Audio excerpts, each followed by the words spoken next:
A continuación, os vamos a presentar nuestro proyecto acerca de la úlcera péptica.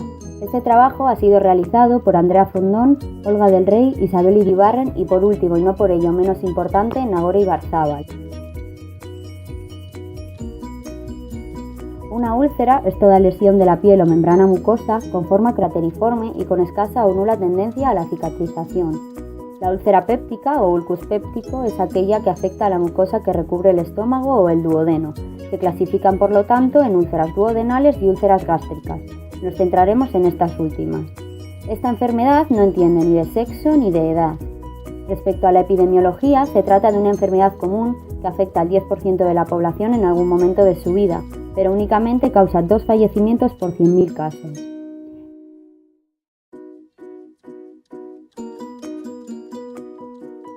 En cuanto a las causas, la úlcera péptica en estómago se produce por una disminución de los factores defensivos de la mucosa gástrica. Los factores protectores de los que dispone nuestro organismo frente a esta enfermedad son la secreción gástrica de moco y bicarbonato, el flujo sanguíneo adecuado a la mucosa gástrica, los mecanismos naturales de reparación de la mucosa y la secreción de prostaglandinas que estimula la producción de moco y bicarbonato.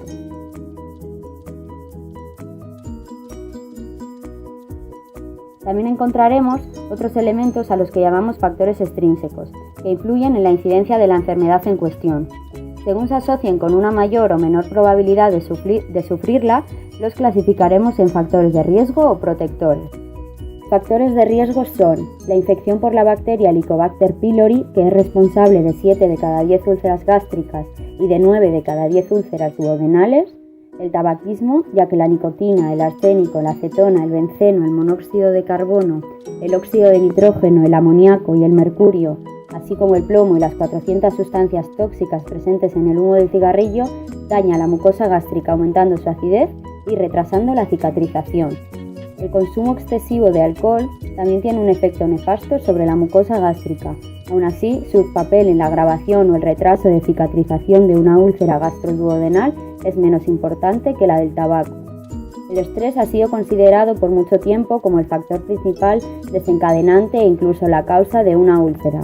Esta idea es cuestionada como la responsable. Sin embargo, es imposible no reconocer el papel del estrés en la formación de una úlcera como en la mayoría de las enfermedades. Ciertas bebidas, como el café, el té, la leche o las gaseosas, han sido consideradas por mucho tiempo como los factores desencadenantes de la úlcera. Actualmente su influencia es parcialmente menos cuestionada como la responsable. Ciertos alimentos, como las especias, los pimientos, la mostaza y la pimienta, pueden representar un factor agravante en la úlcera. Medicamentos. La absorción de medicamentos tóxicos por la mucosa del estómago, como la aspirina o los antiinflamatorios no esteroideos, representan factores desencadenantes de ciertas úlceras. Para corroborar que estos factores se tratan de factores de riesgo, nos hemos basado en una serie de artículos.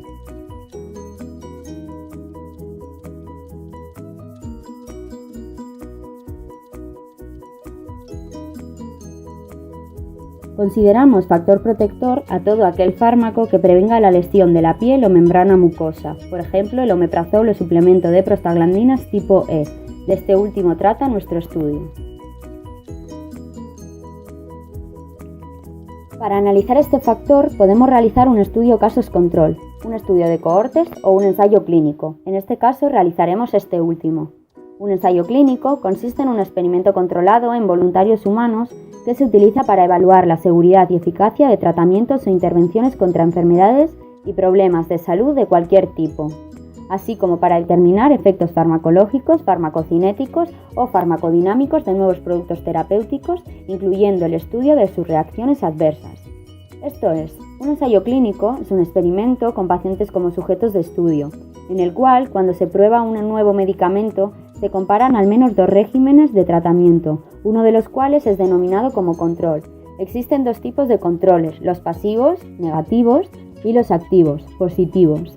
Un control negativo utiliza placebo en un ensayo de agentes terapéuticos, lo que significa la inclusión de un producto inocuo cuya preparación por sí misma es similar en presentación, tamaño, color, textura y sabor a la de la preparación activa.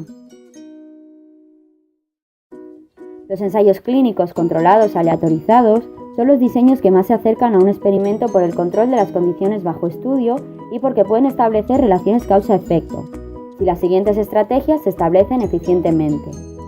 La asignación de la maniobra de intervención mediante mecanismos de aleatorización en sujetos con características homogéneas que permiten garantizar la comparabilidad de poblaciones.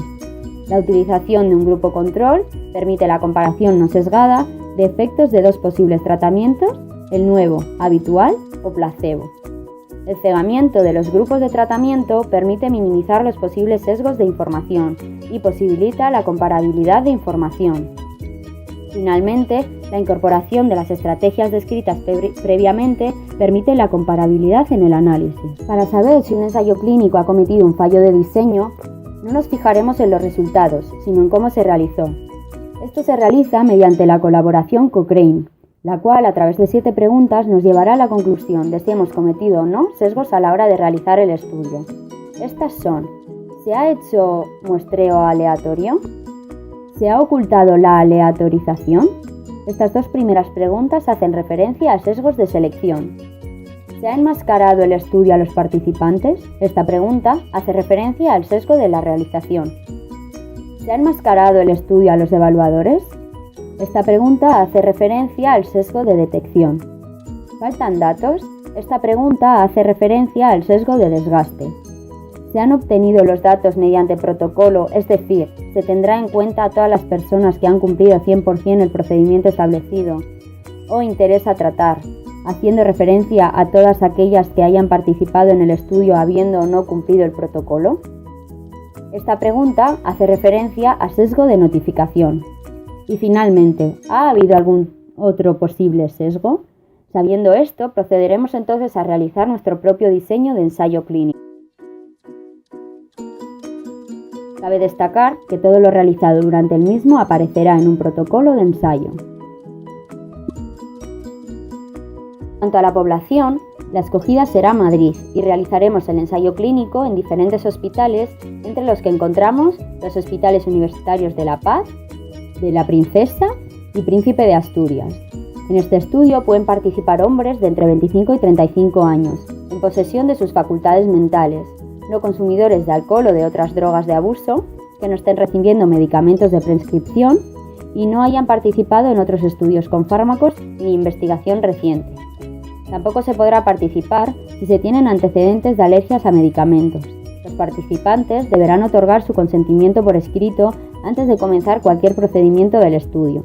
También deberán abstenerse individuos con antecedentes familiares de úlcera péptica y hombres con falta de disponibilidad menor a 2 veces por semana. Para la selección de la muestra, teniendo en cuenta un nivel de confianza del 95%, una precisión del 3% y una proporción del 5%, determinamos que el tamaño muestral debe ser de 240 individuos. Cada participante debe tener una probabilidad distinta de 0 a padecer la enfermedad y conocida por el investigador. Este estudio se ha realizado gracias a la subvención del Ministerio de Sanidad, Servicios Sociales e Igualdad del Gobierno español.